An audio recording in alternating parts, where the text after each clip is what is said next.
নমস্কার, আমি পার্থরাজ মিশ্র, শিক্ষক অমরশী রঘুনাথ হাই স্কুল।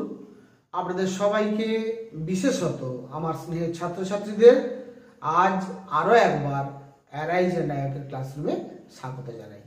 আমার স্নেহের ছাত্রছাত্রীরা, তোমরা জানো আমি কোভিড-19 অতিমারির কারণে স্কুল, কলেজ, বিশ্ববিদ্যালয় সমস্ত বন্ধ থাকার জন্য দীর্ঘ প্রায় 6 মাস যাবৎ আমি একটানা ক্লাস 9, 10, 11, 12-এর ছাত্রছাত্রীদের জন্য ভূগোল বিষয়ের সিলেবাস অনুযায়ী ধারাবাহিকভাবে কিন্তু আজকে অ্যারাইজ অ্যান্ড নায়কের ক্লাসরুমে আমি আলোচনা করে চলেছি।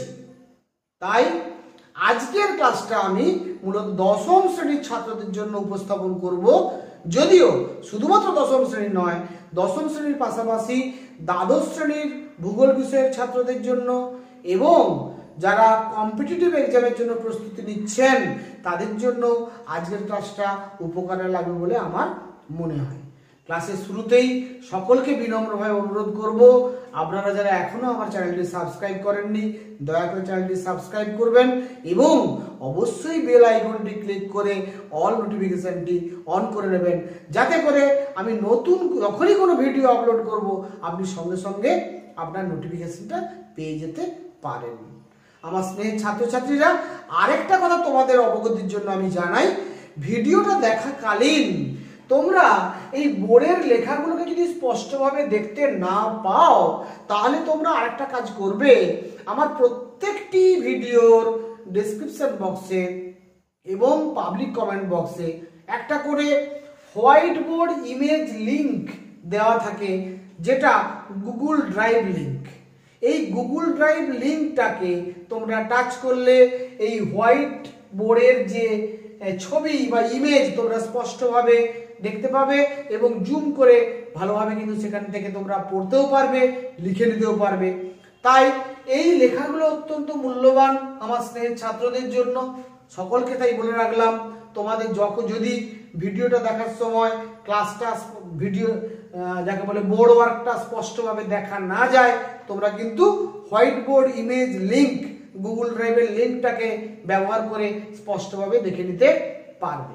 তাহলে আর কথা না বাড়িয়ে সরাসরি পড়ায় আসি। আজকের ক্লাসটায় আমি আলোচনা করব 10ম শ্রেণীর আঞ্চলিক ভূগোল অংশের ভারতের শিল্প অধ্যায়ের ভারতের কার্পাস বয়ন শিল্পের অবস্থান। কার্পাস বয়ন শিল্পের অবস্থান প্রথমেই আমাদের বলতে হবে যে কার্পাস বয়ন শিল্প এই ব্যাপারটা কি, কার্পাস বয়ন শিল্প কাকে বলে। তোমরা সবাই জানো যে আমরা গোটা পৃথিবীর মানুষ যত রকমের জামা কাপড় সহ বিভিন্ন প্রকার বস্ত্র ব্যবহার করি, সেই বস্ত্র কিন্তু আসে বস্ত্র বয়ন শিল্প থেকে। কোনখান থেকে আসে না, আমরা কার্পাস বা তুলো উৎপাদন করি কৃষিক্ষেত্রে, সেই তুলো থেকে সুতো তৈরি করা হয় আর সেই সুতোকে কাজে লাগিয়ে বিভিন্ন প্রকার রং করে ডিজাইন করে তাকেই বস্ত্রের রূপ দেওয়া হয়। অর্থাৎ তুলো থেকে সুতো এবং সুতো থেকে বস্ত্র উৎপাদন করার যে প্রক্রিয়া তাকেই আমরা বলবো বস্ত্র বয়ন শিল্প। এবারে একটা অত্যন্ত গুরুত্বপূর্ণ কথা তোমাদের বলে রাখি যে আমাদের ভারতবর্ষের কার্পাস বয়ন শিল্প কিন্তু ভারতবর্ষে যত প্রকার শিল্প প্রচলিত আছে তার মধ্যে এককভাবে বৃহত্তম একটি শিল্প। কেন বলছি না, ভারতবর্ষের অর্থনীতির ক্ষেত্রে, ভারতবর্ষের শিল্প অর্থনীতির বিচারে, ভারতবর্ষের মানুষের কর্মসংস্থানের বিচারে, ভারতবর্ষের মানুষের মাথাপিছু আয় সহ বিভিন্ন প্রকার মাপকাঠির বিচারে কার্পাস বয়ন শিল্পের ভূমিকা অপরিসীম। তাই কার্পাস বয়ন শিল্প ভারতবর্ষের শিল্প মানচিত্রে একটি অত্যন্ত গুরুত্বপূর্ণ শিল্প হিসাবে আত্মপ্রকাশ করেছে। এটা হচ্ছে অত্যন্ত গুরুত্বপূর্ণ একটা কথা। দ্বিতীয় কথা যে ভারতবর্ষে এই কার্পাস বয়ন শিল্প সর্বপ্রথম কোথায় গড়ে উঠেছিল, এরকম একটা প্রশ্ন জিজ্ঞেস করা হয় বিভিন্ন পরীক্ষায়। তার উত্তর হবে 1818 খ্রিস্টাব্দে। 1818 খ্রিস্টাব্দে একটু খেয়াল করে দেখো, 1818 খ্রিস্টাব্দে কলকাতার ঘুষুরি নামক স্থানে যদি হুগলি শিল্পাঞ্চলের অন্তর্গত, তখন ব্রিটিশ ঔপনিবেশিক সময় চলছে। সেই 1818 খ্রিস্টাব্দে 19বিংশ শতাব্দীর একেবারে প্রথম ভাগে হাওড়া জেলার ঘুষুরি নামক স্থানে, কলকাতা নিকটবর্তী হুগলি শিল্পাঞ্চলের অন্তর্গত স্থানে প্রথম কার্পাস বয়ন শিল্প গড়ে উঠেছিল। যদিও যদি তোমাদের প্রশ্ন করা হয় যে ভারতবর্ষে কার্পাস বয়ন শিল্পের অ্যাকচুয়ালি ডেভেলপমেন্ট বা সব থেকে উন্নতি কোন সময় শুরু হলো, তাহলে উত্তর হবে 1851 খ্রিস্টাব্দে মুম্বাই শহরে বস্ত্রবয়ন শিল্প কেন্দ্র প্রতিষ্ঠার মাধ্যমে ভারতবর্ষে কার্পাস বয়ন শিল্পের জয়যাত্রা সূচিত হলো আমরা বলতে পারি। তাহলে মোটামুটি ভাবে বুঝতে পেরে গেছো যে কার্পাস বয়ন শিল্প প্রথম কোথায় শুরু হয়েছিল, তারপরে তার জয়যাত্রা, উত্থান, একেবারে দ্রুতগতিতে অগ্রগতি, এটা কিন্তু শুরু হয়েছিল মুম্বাই শহরকে কেন্দ্র করে 1851 খ্রিস্টাব্দে। কার্পাস বয়ন শিল্প এমন একটা শিল্প যে শিল্পটাকে আমরা বলি শেকড় আলগা শিল্প। এই শেকড় আলগা শিল্প কেন বলি, বা একে ইংরেজিতে বলে ফুট লুজ ইন্ডাস্ট্রি। কেন এরকম শেকড় আলগা শিল্প কথাটা বলা হয়, তার প্রধান কারণ হচ্ছে কার্পাস বয়ন শিল্পের প্রধান কাঁচামাল যেহেতু তুলো, এবং তুলো যেহেতু একটি বিশুদ্ধ কাঁচামাল, অর্থাৎ এখানে 1 টন তুলো থেকে আমরা 1 টন সুতো উৎপাদন করতে পারি। কোনো কাঁচামাল থেকে পণ্য উৎপাদনের সময় কোনো প্রকার ওজন হ্রাস পায় না, অর্থাৎ মেটেরিয়াল ইন্ডেক্স এখানে 1, মেটেরিয়াল ইন্ডেক্স যেহেতু 1, মেটেরিয়াল ইন্ডেক্স যখন 1 বা 1-এর সমান হবে তখন তাকে আমরা বলবো বিশুদ্ধ কাঁচামাল। এইরকম যে সমস্ত শিল্প বিশুদ্ধ কাঁচামালের উপর নির্ভর করে গড়ে ওঠে, সেই সমস্ত শিল্প যেখানে কাঁচামাল পাওয়া যায় সেখানে যেমন গড়ে উঠতে পারে, সেটা কিন্তু যেখানে বাজার আছে বা চাহিদা আছে সেখানেও গড়ে উঠতে পারে। আমাদের বিখ্যাত কি বলবো সম্পদ বিজ্ঞানী ওয়েবার, তিনি যে তার শিল্প স্থানিকতা তত্ত্ব প্রতিস্থাপন করেছেন, উপস্থাপন করেছেন, সেই শিল্প স্থানিকতা তত্ত্ব অনুযায়ী বিশুদ্ধ কাঁচামাল নির্ভর শিল্প আমরা জানি কাঁচামাল উৎপাদক স্থানে যেমন গড়ে উঠতে পারে, আবার সেটা বাজারের নিকটবর্তী অঞ্চলে যেখানে চাহিদা প্রচুর পরিমাণে আছে সেখানেও গড়ে উঠলে লাভজনক হতে পারে। তাই আমরা দেখব যে ভারতবর্ষের বুকে সর্বপ্রথম পশ্চিমাঞ্চলে মুম্বাই, গুজরাট, মহারাষ্ট্র, গুজরাট রাজ্যে মুম্বাই এবং আহমেদাবাদকে কেন্দ্র করে বস্ত্রবয়ন শিল্পের উন্নয়ন শুরু হলেও পরবর্তীকালে ভারতবর্ষের বিভিন্ন প্রান্তে বস্ত্রবয়ন শিল্প ছড়িয়ে পড়েছিল এবং আজও সেটা কিন্তু প্রচলিত আছে। আজকে কিন্তু ভারতবর্ষের বিভিন্ন প্রান্তে বস্ত্রবয়ন শিল্প গড়ে উঠেছে। ফলে বস্ত্রবয়ন শিল্প আজ শুধুমাত্র পশ্চিমাঞ্চলের শিল্প নয়, আজকে কিন্তু বস্ত্রবয়ন শিল্প গোটা ভারতবর্ষের বিভিন্ন প্রান্তে আমরা গড়ে উঠতে দেখছি। তাই বস্ত্রবয়ন শিল্পকে শেকড় আলগা শিল্প বা ফুট লুজ ইন্ডাস্ট্রি বলা হয়। আমি যেহেতু আজকের ক্লাসে আলোচনা করব ভারতবর্ষের কোথায় কোথায় এই বস্ত্রবয়ন শিল্প গড়ে উঠেছে, সেখানে নিশ্চিতভাবে প্রথমে যে নামটা আসবে সেটা হচ্ছে পশ্চিমাঞ্চলের নাম। পশ্চিমাঞ্চল বলতে আমরা কোন জায়গাটাকে বুঝি, আমরা একটু ম্যাপ দেখে নিই। পশ্চিমাঞ্চল বলতে আমরা বুঝি মহারাষ্ট্র এবং গুজরাট। এই যে দেখতে পাচ্ছ, এইটা হচ্ছে গুজরাট রাজ্য আর এইটা হচ্ছে মহারাষ্ট্র রাজ্য, অর্থাৎ এই গোলাপি কালারটা হচ্ছে মহারাষ্ট্র এবং এই অরেঞ্জ কালারটা হচ্ছে আমরা বলতে পারি গুজরাট। এই গুজরাট এবং মহারাষ্ট্র এই দুটো রাজ্যকে আমরা বলছি পশ্চিমাঞ্চলের রাজ্য। এই রাজ্যগুলোতে মূলত মহারাষ্ট্র রাজ্যের মুম্বাই শহরকে কেন্দ্র করে এবং গুজরাট রাজ্যের আহমেদাবাদ শহরকে কেন্দ্র করে প্রথম বস্ত্রবয়ন শিল্পের বিকাশ শুরু হয়েছিল। পরবর্তীকালে আমরা দেখব পশ্চিমাঞ্চল থেকে পূর্বাঞ্চল, উত্তরাঞ্চল, দক্ষিণাঞ্চল, মধ্যাঞ্চল এবং উত্তর পশ্চিমাঞ্চল সমস্ত জায়গায় কিন্তু বস্ত্রবয়ন শিল্প ছড়িয়ে পড়েছে। তাহলে যেহেতু এটা ফুডলুজ ইন্ডাস্ট্রি, যেহেতু এটা বিশুদ্ধ কাঁচামাল নির্ভর শিল্প, তাই পশ্চিম ভারতে কেন্দ্রীভূত হলেও পরবর্তীকালে ভারতবর্ষের বিভিন্ন প্রান্তে ছড়িয়ে পড়তে দেখেছি। যেহেতু ভারতবর্ষের জনসংখ্যা প্রচুর, ভারতবর্ষে আভ্যন্তরীণ বস্ত্রের চাহিদা প্রচুর, তাই ভারতবর্ষের বিভিন্ন স্থানে এটা গড়ে উঠতে পেরেছে। আজকে আমরা প্রথমে যেটা দেখে নেব সেটা হচ্ছে এই পশ্চিমাঞ্চলের গুজরাট এবং মহারাষ্ট্র রাজ্যের কোন কোন স্থানে বস্ত্রবয়ন শিল্পকেন্দ্রগুলো অবস্থান করছে।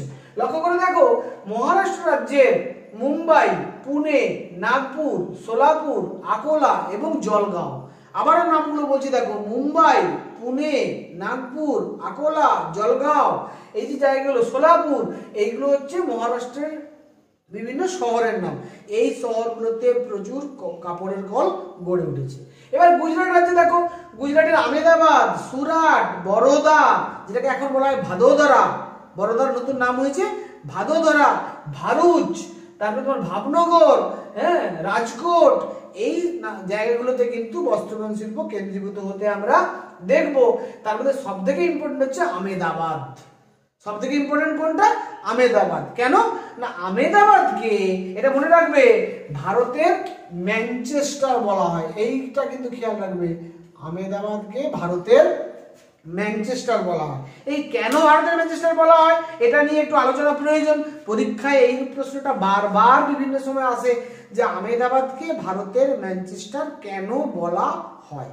আগে ভালো করে বুঝে নাও ম্যানচেস্টার বিষয়টা কি। ম্যানচেস্টার হচ্ছে অ্যাকচুয়ালি ইংল্যান্ডের একটা গুরুত্বপূর্ণ প্রাচীন শহরের নাম। ম্যানচেস্টার কি? ম্যানচেস্টার হচ্ছে ইংল্যান্ডের একটা গুরুত্বপূর্ণ শহরের নাম।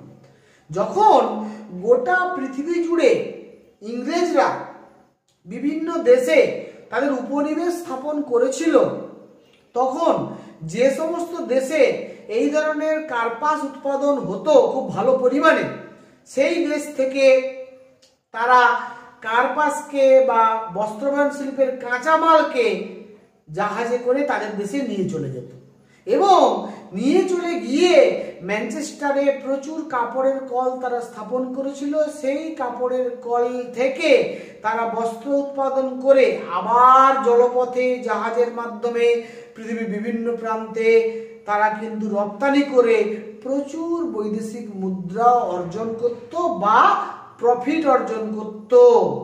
এই যে ঔপনিবেশিক আমলে পৃথিবীর যে সমস্ত দেশে প্রচুর তুলা উৎপাদন হতো, সেই তুলোগুলোকে সেখান থেকে নিয়ে চলে গিয়ে সেই কাঁচামালকে ব্যবহার করে ম্যানচেস্টারে প্রচুর কাপড়ের কল স্থাপন করে পরবর্তীকালে সেই বস্ত্রকে বিদেশে রপ্তানি করে আবার প্রচুর মুনাফা অর্জন করেছিল। তার ফলে ম্যানচেস্টার পৃথিবীর মধ্যে শ্রেষ্ঠ বস্ত্রবয়ন শিল্প কেন্দ্র হিসেবে এক সময়ে আত্মপ্রকাশ করেছে। পরবর্তীকালে যখন বিভিন্ন দেশ স্বাধীনতা লাভ করে, ঔপনিবেশিক শাসনের অবসান ঘটে, তখন কিন্তু ম্যানচেস্টার পরবর্তীকালে কাঁচামালের অভাবে আস্তে আস্তে কি বলবো, বস্ত্রবয়ন শিল্প তার দুর্বল হতে থাকে পরিকাঠামো, এবং এখন কিন্তু পৃথিবীর মানচিত্রে ম্যানচেস্টার খুব একটা ইম্পর্টেন্ট জায়গাতে নেই। বাট প্রাচীনকালে বহুদিন ধরে গোটা বিশ্বের বিভিন্ন প্রান্তে বস্ত্র রপ্তানি করে এবং কাঁচামাল আমদানি করে তারা প্রচুর মুনাফা অর্জন করতে পেরেছিল। তাহলে ম্যানচেস্টার ব্যাপারটা কি বোঝা গেল? আমি এতগুলো কথা কেন বললাম, গল্পটা বললাম। তাহলে ম্যানচেস্টার আসলে হচ্ছে ইংল্যান্ডের একটা প্রাচীন শহরের নাম, যেখানে ঔপনিবেশিক আমলে ব্রিটিশরা বস্ত্রবয়ন শিল্প প্রচুর পরিমাণে গড়ে তুলেছিল। অর্থাৎ এটি একটি পৃথিবীর শ্রেষ্ঠ বস্ত্রবয়ন শিল্প কেন্দ্র হিসাবে আত্মপ্রকাশ করেছিল, যদিও বর্তমানে কিন্তু আর তার সেই জৌলুস নেই আমরা বলতে পারি। সেই যে ম্যানচেস্টার, সেই ম্যানচেস্টারের সঙ্গে তুলনা করে ভারতবর্ষের আহমেদাবাদ শহরে যেহেতু প্রচুর কাপড়ের কল প্রথমে গড়ে উঠেছিল, তাই আহমেদাবাদকেও ভারতের ম্যানচেস্টার হিসেবে নামকরণ করা হয়েছে তার সঙ্গে তুলনা করে। তাহলে আহমেদাবাদকে কেন ম্যানচেস্টার বলা হয় বোঝা গেল। একইভাবে আমরা যদি উত্তরপ্রদেশে যাই, দেখব উত্তরপ্রদেশের যে কানপুর, এই কানপুরকে আমরা বলি উত্তর ভারতের ম্যানচেস্টার। মানে উত্তরপ্রদেশের কানপুর শহরে সব থেকে বেশি পরিমাণে বস্ত্রবয়ন শিল্প কেন্দ্র বা কাপড়ের কল গড়ে উঠেছে উত্তরাঞ্চলের মধ্যে, তাই কানপুরকে আমরা বলবো উত্তর ভারতের ম্যানচেস্টার। একইভাবে যখন আমরা তামিলনাড়ুতে যাব, তামিলনাড়ুর কোয়েম্বাটুর, এই তামিলনাড়ুর কোয়েম্বাটুরকে আমরা বলবো দক্ষিণ ভারতের ম্যানচেস্টার। কেন না, তামিলনাড়ু কিন্তু ইন্টারেস্টিংলি ভারতবর্ষের মধ্যে এমন একটা রাজ্য যে রাজ্যে কিন্তু সব থেকে বেশি কাপড়ের কল আছে। প্রায় 225টা কাপড়ের কল তামিলনাড়ুর রাজ্যে বিরাজ করছে। তার মধ্যে কোয়েম্বাটুর সব থেকে গুরুত্বপূর্ণ, তাই কোয়েম্বাটুর শহরকে দক্ষিণ ভারতের ম্যানচেস্টার বলা হয়। তাহলে আমি তোমাদের এই যে ম্যানচেস্টার কথাটা বলছি, এটা কেন বলছি না, ইংল্যান্ডের ম্যানচেস্টার শহরের সঙ্গে তুলনা করে এই ধরনের নামকরণগুলো করা হয়েছে। এটা নিশ্চয়ই তোমরা এতক্ষণে বুঝতে পেরে গেছো। এবারে আমরা চলে আসবো গুজরাটের কোন কোন জায়গা আমি পড়ে নিলাম। আহমেদাবাদ, সুরাট, ভাবনগর, রাজকোট, জামনগর, বরোদা বা ভাদোদরা, ভারুচ, এই সমস্ত জায়গাতে কিন্তু প্রচুর কাপড়ের কল গড়ে উঠেছে। আর মহারাষ্ট্রের মুম্বাই, পুনে, সোলাপুর, নাগপুর, জলগাঁও, হ্যাঁ, আকোলা, এই স্থানগুলোতে কিন্তু কাপড়ের কল গড়ে উঠেছে। এবং এখানেই কিন্তু প্রথম মহারাষ্ট্র এবং গুজরাটের প্রথম বস্ত্রবয়ন শিল্পের কেন্দ্রীভবন ঘটেছিল।